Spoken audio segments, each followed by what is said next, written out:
আজকে বাংলাদেশের রাজনীতি যে ঘনঘটা, এইটা শুধুমাত্র মুনাফিকি করার জন্য, বেঈমানি করার জন্য, বিশ্বাসঘাতকতা করার জন্য। এই জাতির সাথে এই জাতিকে ফেলে রেখে যেমন শেখ মুজিবুর রহমান ভয়াল 25শে মার্চের কালো রাত্রে পাখানা বাহিনীদের কাছে ব্রিফকেস নিয়ে সারেন্ডার করেছিল, ঠিক তার বাইরে যারা মহান স্বাধীনতা যুদ্ধকে বিশ্বাস করেনি তারা আবার এখন ওই রকম একটা কর্মকাণ্ডের মধ্যে মেতে গেছে। এরশাদেরও পতন এত বিলম্বিত হতো না যদি 1986 সালে লালদিঘির ময়দানে ওই দেশনেত্রী বেগম খালেদা জিয়া আর শেখ হাসিনা যে কমিটমেন্ট করেছিলেন সেই কমিটমেন্ট রাখলে এরশাদকে 90 সালে 5 ডিসেম্বর পদত্যাগ করতে হয় না, 86 সালে এরশাদের পতন হয়। কিন্তু বিকাল বেলাতে মিটিং করে পরের দিন সকাল বেলাতেই মুনাফিকি করে বেঈমানি করে এরশাদের পাতানো নির্বাচনের ফাঁদে পা দিয়েছিল তৎকালীন আওয়ামী লীগ এবং বর্তমানে জামাত ইসলামী। পরবর্তীতে আজাদা বাহিনী গঠন করে আওয়ামী লীগ জামাত জাতীয় পার্টি একত্রিত হয়ে গণতান্ত্রিক সরকারকে উৎখাত করার জন্য আন্দোলন করা হয়েছিল এবং তারপরে দীর্ঘ 21 বছর পরে আওয়ামী লীগ ক্ষমতায় এসেছিল। সেই ইতিহাস আপনাদের সকলের জানা।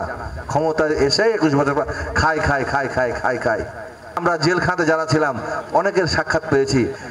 6 মাস 1 বছর 2 বছর পর অনেককে বিভিন্ন জায়গায় বিধ্বস্ত অবস্থায় পাগল অবস্থায় পাওয়া গেছে, মামলা দিয়ে জেলখানায় পাঠিয়েছে। তাদের কাছে আমরা গল্প শুনেছি এবং সর্বোপরি আমরা তো আয়না ঘর দেখলাম। বর্তমানে আয়না ঘর দেখেন না আপনারা? হ্যাঁ, সামাজিক যোগাযোগ মাধ্যমের কল্যাণে এবং ইলেকট্রনিক্স মিডিয়ার মাধ্যমে। এইগুলি কাদের আমলের রাজনীতি? এইগুলি ছিল সব আওয়ামী লীগের আমলের রাজনীতি। আর এই রাজনীতি করার সুযোগ করে দিয়েছিল বর্তমানে যারা আবার ওই ফ্যাসিস্টদেরকে প্রত্যাবর্তন করানোর জন্য যে ক্রিয়ানকের ভূমিকা পালন করছেন। আজকে আমাদের বক্তব্য অত্যন্ত পরিষ্কার, আমাদের কথাবার্তা অত্যন্ত পরিষ্কার।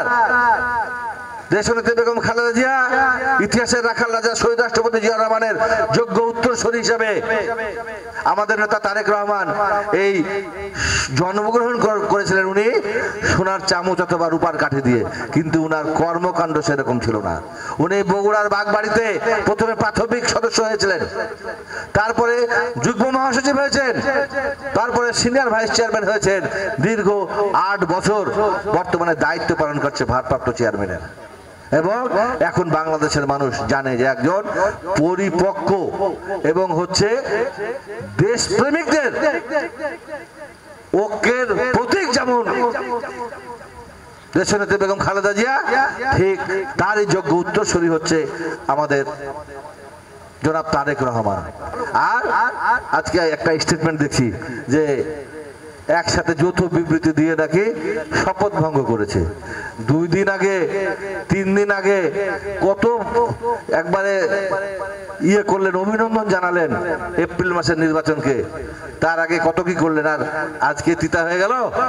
আমরা বলতে চাই শহীদ রাষ্ট্রপতি জিয়া রহমানের যোগ্য উত্তরসূরি হিসাবে, দেশনেত্রী বেগম খালেদা জিয়ার সুসন্তান হিসাবে উনি অচিরেই বাংলাদেশে আসবেন এবং দেশের মানুষ তাকিয়ে আছে তার দিকে। আজকে বাংলাদেশের রাজনীতিতে ভোটের আবহাওয়া শুরু হয়েছে, হয়েছে না? কি হয়েছে না হয় নাই? নির্বাচনের আবহাওয়া হয়েছে। হ্যাঁ, আপনারা কি কিছু বুঝছেন?